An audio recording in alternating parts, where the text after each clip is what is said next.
guys, so today it's not my birthday, it's not even my wedding, of course it's not my debut, but I feel like I wanna share to you how I get ready for Christmas.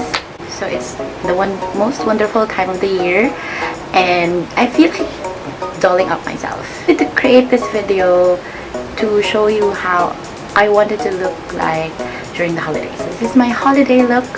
I decided to skip foundation to let my skin breathe. I already curled up my hair an hour ago.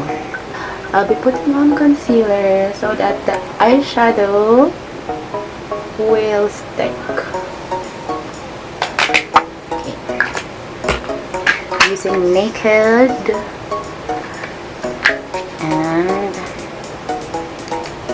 in the shade Booty Call. Booty Call.